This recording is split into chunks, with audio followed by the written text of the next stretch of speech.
Bismillahirrahmanirrahim. Assalamualaikum warahmatullahi wabarakatuh.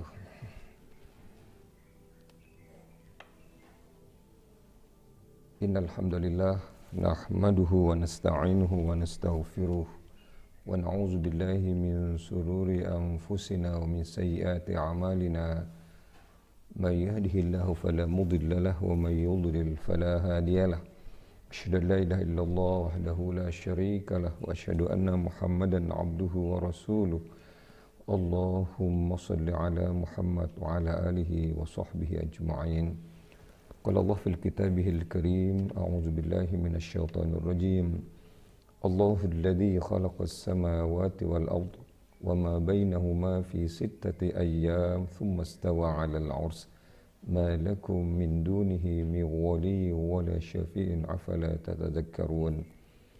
فقال أيضا إن في خلق السماوات والأرض واختلاف الليل والنهار لآيات لأولي الألباب الذين يذكرون الله قياما وقعودا وعلى جنوبهم ويتفكرون في خلق السماوات والأرض ربنا ما خلقت هذا باطلا سبحانك فقنا عذاب النار.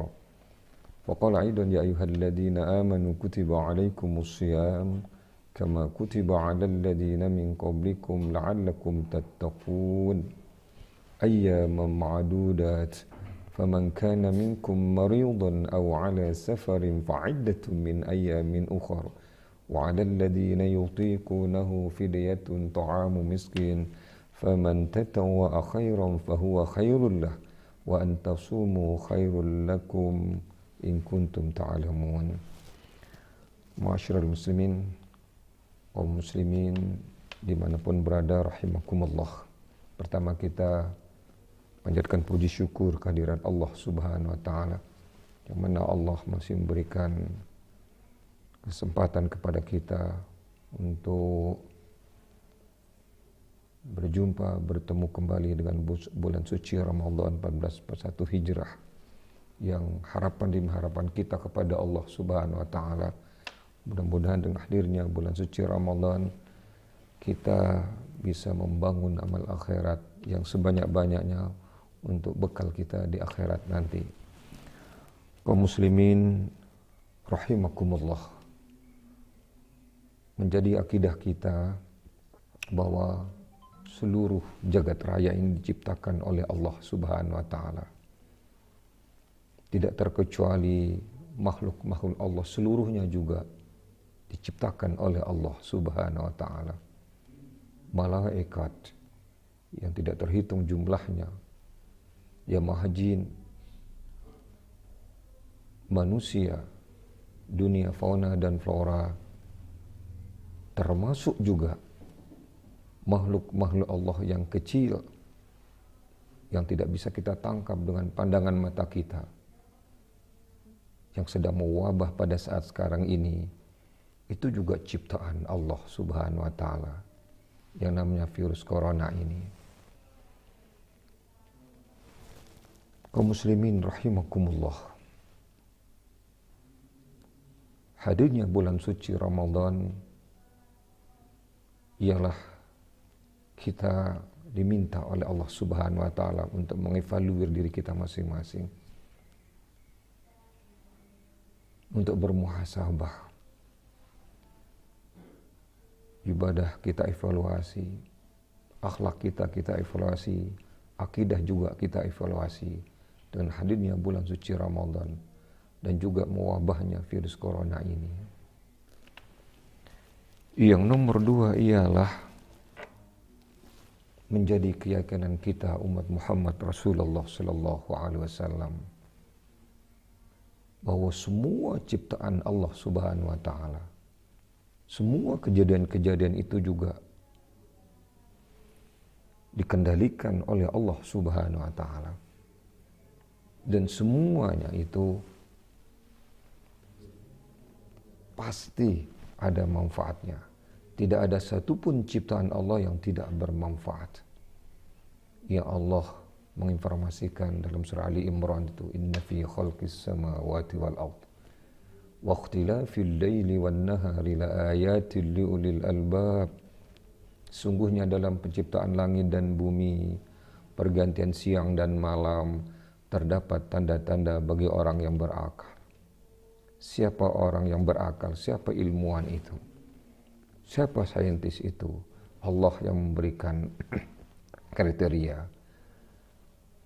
Ulil albab itu ialah alladzina yadhkuruna Allah qiyaman wa qu'udan wa ala junubihim. Ialah orang yang senantiasa berzikir, ingat kepada Allah pada posisi berdiri, pada posisi duduk, pada posisi berbaring. Dia selalu ingat kepada Allah Subhanahu wa taala. Ingat dengan tanda petik ialah bukan sekedar ingat, tetapi dia jalankan seluruh perintah-perintah Allah. Dia tinggalkan larangan Allah tatkala dia melakukan kegiatan-kegiatan bisnis, kegiatan-kegiatan politik, kegiatan-kegiatan sosial kemasyarakatan, kegiatan pendidikan. Dia memakai aturan-aturan Allah Subhanahu wa taala. Pada saat duduk dia ingat kepada Allah, berbaring dia ingat kepada Allah. Semua dia pakai dalam lini kehidupan ini ialah aturan-aturan Allah Subhanahu wa taala. Wa yatafakkaruna fi khalqis samawati wal ardh. Lalu dia pikirkan ciptaan-ciptaan Allah ini. Dia renungkan, dia analisis, dia teliti. Setelah dia teliti, dia renungkan, lalu ada kesimpulan di sana. Allah menyatakan, Rabbana ma khalaqta hadza batila. Ya Tuhan kami, tidak sia-sia Engkau ciptakan ini. Jadi seluruh ciptaan Allah itu, baik ciptaan Allah yang berupa benda padat, baik ciptaan Allah yang berupa benda cair, baik ciptaan Allah berupa benda gas, baik ciptaan Allah yang besar, ya, yang sedang, yang kecil, sampai atom yang besarnya 10 pangkat min 18 mm, 10 pangkat min 19 mm, 10 pangkat min 21 mm, inti atom. Itu pun semuanya bermanfaat ciptaan Allah Subhanahu wa taala. Tidak ada satupun ciptaan Allah yang tidak bermanfaat. Kalau sampai detik dan saat ini manusia tidak mampu menghadirkan bahwa ini ciptaan Allah bermanfaat, berarti memang ilmunya masih sangat kurang. Karena Allah sudah mengatakan, "Wa ma utitu minal ilmi illa qalila." Tidak kuberikan kepada kalian ilmu kecuali sedikit. Kaum muslimin dimanapun berada, rahimakumullah. Begitu juga Allah Subhanahu wa taala memberikan bimbingan dan tuntunan kepada manusia. Sebenarnya pada manusia seluruhnya yang ciptaan Allah Subhanahu wa taala ini. Sebenarnya Islam itu untuk seluruh manusia. Tetapi Allah tidak menghendaki seluruhnya menjadi muslim. Sudah dipilih oleh Allah manusia mana yang menjadi muslim, manusia mana yang memang dijadikan kafir oleh Allah Subhanahu wa taala. Itu hak prerogatif Allah Subhanahu wa taala. Yang muslim mau kita syukuri ini. Ini nikmat yang paling besar yang tidak ada tolak bandingnya dibandingkan dengan nikmat-nikmat Allah yang lainnya. Hatta nikmat yang namanya jabatan, hatta nikmat yang namanya harta, hatta nikmat yang namanya pangkat dan lain sebagainya. Ini nikmat yang paling besar. Kaum muslimin rahimakumullah. Lalu Allah Subhanahu wa taala menghadirkan yang namanya salat 5 waktu, menghadirkan yang namanya puasa Ramadan, menghadirkan infak sedekah zakat, menghadirkan yang namanya haji, menghadirkan yang namanya dakwah jihad dan sebagainya. Semuanya ada manfaatnya. Salat saja enggak mungkin Allah menyuruh kita 5 kali sujud dan ruku kalau tidak ada manfaatnya. Dan terasa sekarang bahwa sholat dan uduk kebersihan itu di tengah-tengah merabaknya yang namanya virus corona ini, begitu digandrungi tentang kebersihan itu. Kaum muslimin rahimakumullah. Jadi seluruhnya yang diperintahkan oleh Allah Subhanahu wa taala, aturan-aturan Allah yang diperintah oleh Allah pasti ada manfaatnya. Yang dilarang oleh Allah Subhanahu wa taala pasti ada manfaatnya. Tidak mungkin tidak ada manfaatnya. Demikian juga Allah merintahkan kepada kita lewat surat Al-Imran 183, ya ayyuhalladzina amanu kutiba alaikumussyam kama kutiba alal ladzina min qablikum la'allakum tattaqun. Diperintahkan oleh Allah setiap tahun dalam sebulan kita untuk berpuasa. Haus, lapar, dahaga. Tapi di balik itu pasti ada manfaatnya. Kurang lebih 15 manfaat atau hikmah daripada puasa itu.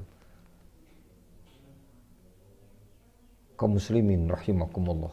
Yang pertama yang harus kita raih dari Ramadan ini, hikmah yang pertama ialah Allah sudah berjanji, la'allakum tattaqun. Ya, Allah akan memberikan kepada kita makom yang sangat agung yang namanya muttaqin. Muttaqin itu orangnya, tapi takwa itu ialah yang harus kita laksanakan di dalam kehidupan ini. Tidak kurang dari 200 kali Allah menyebutkan yang namanya takwa dalam Al-Quranul Karim. Kenapa ini menjadi goal kita, menjadi target kita dalam bulan suci Ramadan? Karena Allah menjanjikan kepada kita. Tentunya baru kita dapatkan yang namanya maqam muttaqin ini kalau kita laksanakan puasa ini dengan sempurna. Al-Ghazali kan sudah mengatakan membagi itu ada stratanya puasa. Ada puasa umum, ada puasa khusus, ada puasa khususul khusus. Minimal kita bagian tengah, kita mendapatkan puasa khusus ini. Jangan puasa umum. Kam min shaimin laisa lahu min shaumi il juwal atas. Berapa banyak kalian melihat orang puasa, dia tidak mendapatkan apa-apa kecuali haus dan dahaga saja, lelah, capek itu. Karena dia tidak menjaga aturan-aturan hukum-hukum di dalam dia berpuasa itu. Maka minimal kita puasa yang nomor 2 supaya kita tidak menjadi orang yang rugi di dalam berpuasa ini. Kaum muslimin rahimakumullah. Kita tahu ada strata yang sebelah kanan, yaitu ada yang disebut dengan muslim, ada yang kita sebut dengan mukmin, ada yang kita sebut dengan muhsinin, ada yang kita sebut dengan muhlisin. Lalu ada strata yang paling agung, yang paling tinggi ialah muttaqin. Gak mungkin Allah menyebutkan 200 lebih dalam Al-Quranul Karim. Masalah takwa ini kalau tidak ada manfaatnya bagi kehidupan kita. Sampai Allah mengatakan dalam surah Al-Baqarah, fatazawwadu fa inna khairaz zadi taqwa. Wattaquni ya ulil albab. Berbekalah kalian, sebaik-baik bekal itu ialah takwa. Coba. Sebaik-baik bekal itu ialah takwa. Wattaquni ya ulil, bertakwalah wahai orang-orang yang berakal. Coba, begitu perintah Allah kepada kita. Kita di dalam kehidupan di muka bumi Allah, di planet bumi ini, sementara sifatnya hanya mampir. Kampung halaman kita yang sebenarnya ialah akhirat nanti. Ketika mampir ini, ketika kita bepergian, dimanapun kita bepergian, pasti kita membawa bekal. Ada larangan mudik, tapi jauh sebelum ini, maka mudik itu menjadi khas bangsa Indonesia. Itu pasti membawa bekal macam-macam ini bawa itu. Ya, makanan, pakaian, harta, belum lagi ATM, itu dibawa. Tetapi ada yang terbaik yang dilupakan, yaitu ada bekal yang namanya takwa ini. Ini yang kita coba untuk rebut dalam bulan suci Ramadan ini. Bekal yang terbaik ialah untuk kita selama di akhirat nanti ialah muttaqin, yaitu takwa ini. Ya, takwa ini. Makanya Allah mengatakan, ya ayyuhalladzina amanu kutiba alaikumussyam kama kutiba alal ladzina min qablikum la'allakum tattaqun. Akan diberikan oleh Allah yang namanya maqam muttaqin ini kalau kita berpuasa dengan puasa yang sempurna sesuai dengan tuntunan Allah dan Rasulnya. Kaum muslimin rahimakumullah. Nah, bagaimana kita akan mendapatkan muttaqin ini? Itu ada 12 sampai 16 kriterianya untuk mendapatkan yang namanya maqamnya sangat agung ini. Sebagai bekal kita untuk menghadapi kehidupan di muka bumi. Ini bekal yang terbaik. Ya, salah satu ialah ciri muttaqin itu sesibuk-sibuk kita, apapun jabatan kita, apapun status kita, jangan sampai tinggalkan yang namanya sholat itu. Alif Lam Mim. Dzalikal kitabu la raiba fih hudal lil muttaqin. Siapa muttaqin itu? Alladzina yu'minuna bil ghaibi wa yuqimunas shalah. Lebih-lebih pada bulan suci Ramadan ini, capek kita, haus kita, lelah kita, dahaga kita, tetapi betapapun haus dan dahaga kita, maka tidak boleh yang namanya sholat yang ditinggalkan. Ada yang sholat di rumah, ada yang sholat di masjid. Ayo kita sama-sama berdoa. Mudah-mudahan semuanya juga yang sholat di rumah pada kondisi COVID-19 ini dilindungi, diselamatkan oleh Allah, diberikan kesehatan. Dan yang sholat di masjid juga demikian. Mudah-mudahan oleh Allah Subhanahu wa Ta'ala diberikan juga yang namanya perlindungan dan kesehatan oleh Allah Subhanahu wa Ta'ala dalam rangka untuk meraih yang namanya muttaqin. Jadi yang nomor satu dari kriteria muttaqin itu jangan sampai tinggalkan yang namanya sholat ini. Lalu yang nomor dua ialah beriman kepada Allah Subhanahu wa Ta'ala. Atau yang nomor satu beriman kepada Allah Subhanahu wa Ta'ala. Alladzina yuqimunas shalah wa mimma razaqnahum yunfikun. Kaum muslimin rahimakumullah. Lalu hikmah apa yang bisa kita ambil dari corona ini? Hadirin rahimakumullah, makhluk ini ialah ciptaan Allah Subhanahu wa Ta'ala. Dia bisa ada di muka bumi Allah Subhanahu wa Ta'ala, diciptakan oleh Allah. Dia bisa bergerak, juga digerakkan oleh Allah Subhanahu wa Ta'ala. Dia bisa menyebar kemana-mana, itu juga atas izin Allah Subhanahu wa Ta'ala. Itu menjadi keyakinan kita. Kaum muslimin rahimakumullah. Hikmah apa yang bisa kita ambil dari kejadian ini? Bukan saja satu negara, seluruh dunia ini menyebar yang namanya virus ini. Yang pertama yang dapat kita ambil dari kejadian virus ini ialah akan memperkokoh akidah kita, keyakinan kita kepada keagungan Allah Subhanahu wa Ta'ala, kebesaran Allah Subhanahu wa Ta'ala, kehebatan Allah Subhanahu wa Ta'ala, kekuatan Allah Subhanahu wa Ta'ala. Ya, Allah itu maha besar, maha kuasa. Hanya dengan virus yang tidak kelihatan ini, sehebat-hebat teknologi manusia dalam bidang persenjataan, itu lumpuh itu, Pak. Jadi muncul dalam diri kita kaum muslimin khususnya kebesaran dan keagungan Allah Subhanahu wa Ta'ala. Dan Allah sudah menyatakan dalam surah Al-Hasr itu, Huwallahu alladzi la ilaha illahu al-malikul quddusus salamul mu'minul muhaiminul azizul jabbarul mutakabbir. Subhanallahi amma yusyrikun. Allah itu penguasa di jagat raya ini. Al-Aziz, Allah itu maha perkasa. Al-Jabbar, Allah itu maha agung, maha besar Allah itu. Nah, setelah itu Al-Mutakabbir. Kata-kata Al-Mutakabbir ini, kalau ada besar, hebat, segala di atas itu ialah Allah Subhanahu wa Ta'ala. Di atas itu Allah Subhanahu wa Ta'ala. Tidak ada yang melawan kebesaran Allah. Tidak ada yang melawan keagungan Allah. Tidak ada yang melawan ilmu Allah Subhanahu wa Ta'ala. Dan terbukti sekarang ini lumpuh semuanya. Tidak ada satupun manusia yang tidak takut di dalam hidup ini. Kaum muslimin rahimakumullah, letakkan Allah pada proporsi yang sebenarnya. Makanya tatkala kita sholat, di dalam 5 waktu itu tidak kurang dari 96 kali kita takbir Allahu Akbar. Dimulai dengan takbiratul ihram, Allahu Akbar. Apa artinya Allahu Akbar? Ini terbukti sekarang. Tatkala terjadi yang namanya virus ini, Allah maha besar, maha hebat. Menunjukkan kekuasaannya di hadapan manusia-manusia yang zalim, di hadapan manusia-manusia yang ingkar, terhadap manusia-manusia pengusaha-pengusaha yang selalu mengandalkan kekuasaannya untuk menindas rakyatnya. Kaum muslimin rahimakumullah. Al-Mutakabbir itu ialah di atas segala kebesaran itu ialah Allah Subhanahu wa Ta'ala. Dalam surat yang pendek saja kita sudah dapatkan informasi untuk meneguhkan tauhid kita. Bismillahirrahmanirrahim. Qul a'udzu birabbin nas, malikin nas, ilahin nas. Katakan aku berlindung kepada Rabbnya manusia, Tuhannya manusia. Qul a'udzu birabbin nas, Rabbnya manusia.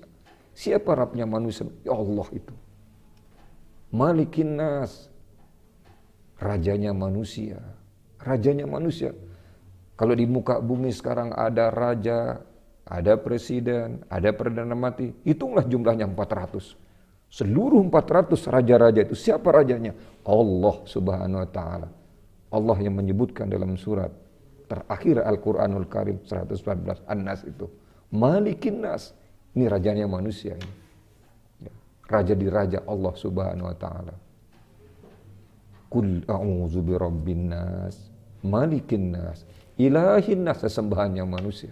Allah, iyyaka na'bud wa iyyaka nasta'in. Kaum muslimin rahimakumullah.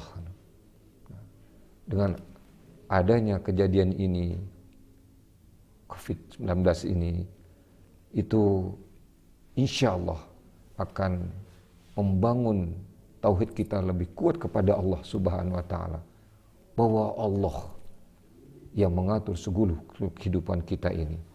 Kita tidak mampu dengan hanya makhluknya yang sangat kecil ini. Manusia tidak mampu ini, karena Allah itu menciptakan jagat raya yang disebutkan dalam surat As-Sajdah nomor 4. Allahul ladzi khalaqas samawati wal ardh wa ma bainahuma fi sittati ayyam tsumma stawa 'ala ras.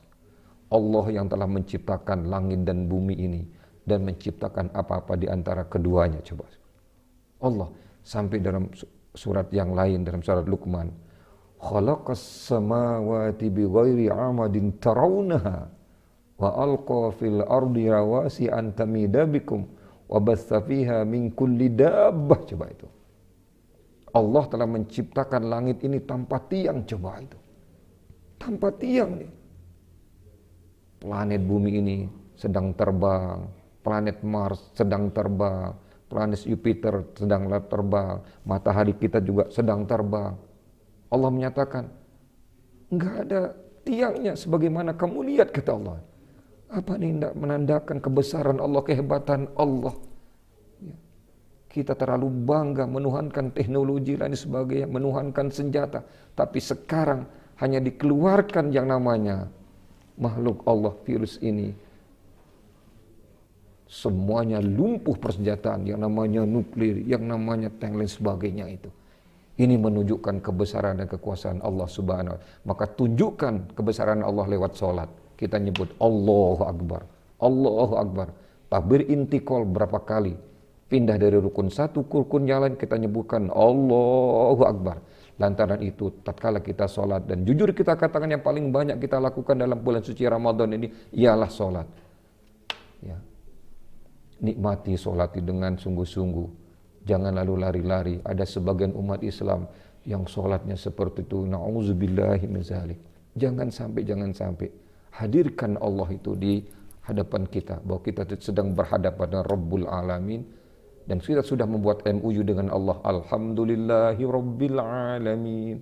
Segala puji bagi Allah yang menciptakan jagat raya ini. Kaum muslimin rahimakumullah. Itu yang pertama, hikmahnya dapat kita ambil dari peristiwa corona ini. Lalu yang nomor 2 ialah dari peristiwa ini, ya, merobohkan kesombongan para penguasa yang zalim di muka bumi Allah Subhanahu wa Ta'ala.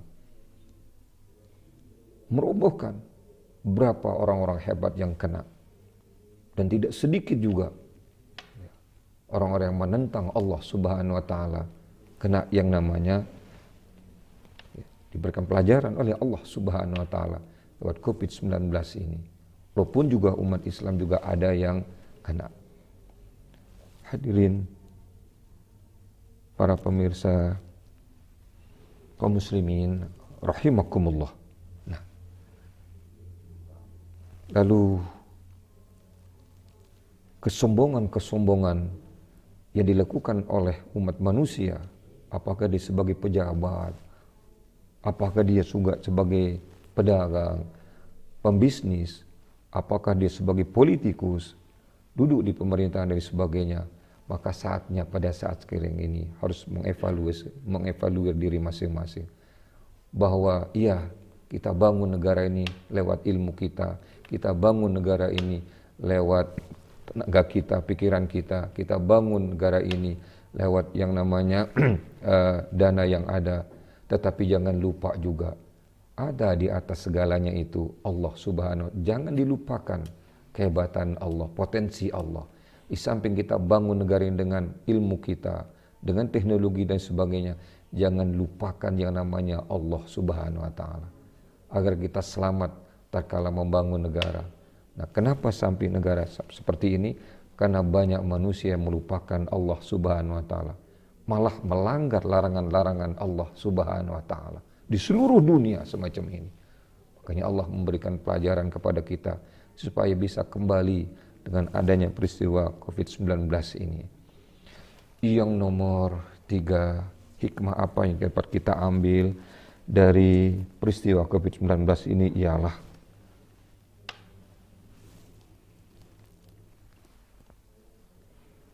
lumpuhnya seluruh sendi-sendi kehidupan manusia. Ini fokusnya juga kepada keagungan, kebesaran Allah Subhanahu wa ta'ala.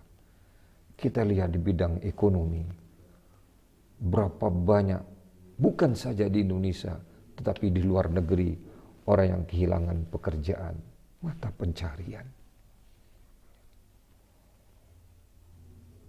Ratusan juta orang sudah meninggal karena virus ini. Jadi hampir segala lini kehidupan pada saat sekarang ini lumpuh. Ini menjadi pelajaran kita bahwa kita harus mengevaluasi diri kita masing-masing. Di mana letak kesalahan kita. Karena yang memiliki bumi dan langit Allah Subhanahu wa ta'ala. Yang memiliki kita sendiri ialah Allah Subhanahu wa ta'ala. Jadi kita ini sifatnya hanya pemakai dalam kehidupan yang sementara di muka bumi Allah Subhanahu wa ta'ala. Lalu yang nomor 4, hikmah apa yang dapat kita ambil dari kejadian COVID-19 ini? Hampir seluruh manusia ini kita lihat pada ketakutan. Tetapi kami himbau kepada seluruh kaum muslimin, jangan berlebihan yang namanya takut itu. Harus kita bersandar kepada Allah Subhanahu wa ta'ala, yang namanya tawakal. Segala usaha-usaha yang sudah dimunculkan oleh para dokter supaya kita sehat dan selamat sudah kita jalankan. Kebersihan sudah kita lakukan. Jarak sudah kita lakukan. Mandi sudah kita lakukan. Berudu sudah kita lakukan. Dan lain sebagainya. Insya Allah kalau ini kita lakukan semuanya, gak mungkin Allah tidak memberikan perlindungan kepada kita. Gak mungkin Allah tidak memberikan keselamatan kepada kita. Tetapi ini, kalau usaha sudah kita lakukan semuanya, dengan doa demi doa kepada Allah Subhanahu wa ta'ala sudah kita lakukan, lalu terjadi yang namanya seorang muslim itu diwafatkan oleh Allah Subhanahu wa ta'ala, maka ini adalah, lalu seluruh ulama menyatakan dia pada kondisi syahid kalau kena virus ini gitu. Jadi dimanapun yang namanya maut itu, kematian itu pasti akan menemui kita. Kullu nafsin za'iqatul maut. Silakan kita khawatir, tapi jangan berlebihan. Silakan kita takut, tapi jangan berlebihan. Jangan karena takut lalu kita enggak sampai mendirikan yang namanya sholat. Jangan karena takut lalu kita tidak sampai mengerjakan yang namanya puasa Ramadan. Karena ada juga yang usul, gimana kalau puasanya enggak usah kita lakukan, nanti diganti dengan fidyah. Nah ini konyol yang semacam ini, tidak ngerti agama itu. Ya. Justru dengan hadirnya COVID ini, kita lebih mendekat kepada Allah Subhanahu wa ta'ala. Kita lebih rajin beribadah kepada Allah Subhanahu wa ta'ala. Kita lebih tekun beribadah kepada Allah Subhanahu wa ta'ala. Kita lebih menyempurnakan ibadah kita kepada Allah Subhanahu wa ta'ala. Baik ibadah sholat, baik ibadah Ramadan, baik ibadah-ibadah yang lain harus sempurna. Ibadah yang berkualitas dan sempurna itulah insya Allah yang akan diterima oleh Allah Subhanahu wa ta'ala. Kaum muslimin rahimakumullah. Lalu kita kembali yang nomor 2. Tadi kita sampai nomor 4, hikmah dari munculnya COVID-19 ini. Kita kembali hikmah yang nomor 2, apa yang harus kita peroleh dari yang namanya puasa Ramadan ini. Ialah coba kita raih dengan puasa Ramadan ini. Insya Allah kalau kita kerjakan dengan sempurna, maka kita akan mendapatkan, kita akan menjadi manusia yang menjadi manusia atau insan hamba Allah yang amanah dan dapat dipercaya. Jadi manusia yang amanah dan dapat dipercaya dengan puasa Ramadan ini. Dari mana kita dapatkan itu? Iya, di tengah-tengah kita berpuasa haus dan dahaga. Tidak ada orang yang memperhatikan kita. Tidak ada orang yang mengawasi kita. Tidak ada istri tidak mengawasi, anak tidak mengawasi. Kadang dalam keadaan haus dan dahaga. Lalu kira-kira jam 4 atau jam 3, haus sekali. Ada makanan di depan kita. Ada minuman di depan kita. Berapa lamanya kita pindahkan minuman ke mulut kita? Berapa lamanya kita makan makanan yang tersedia? Tetapi kita tahu ada Allah yang mensyuting kita. Ada Allah yang melihat kita. Dan ada Allah yang akan nanti memberikan pahala kepada kita. Maka kita tidak lakukan itu. Di luar Ramadan, kita aplikatifkan hasil Ramadan ini. Insya Allah kita menjadi orang yang amanah. Dimanapun kita berada, kita merasa disyuting oleh Allah Subhanahu Wa Taala. Kalau pemimpin semacam ini, maka dia akan menjadi pemimpin yang berhasil untuk membimbing umat di tengah-tengah kehidupan ini. Dan dia menjadi pemimpin yang mendapatkan mahabbah dan keridaan Allah Subhanahu Wa Taala. Barangkali itu kaum muslimin dapat kami sampaikan. Mudah-mudahan ada manfaatnya. Kurang lebihnya kami mohon maaf. Wa'afu minkum. Assalamualaikum warahmatullahi wabarakatuh.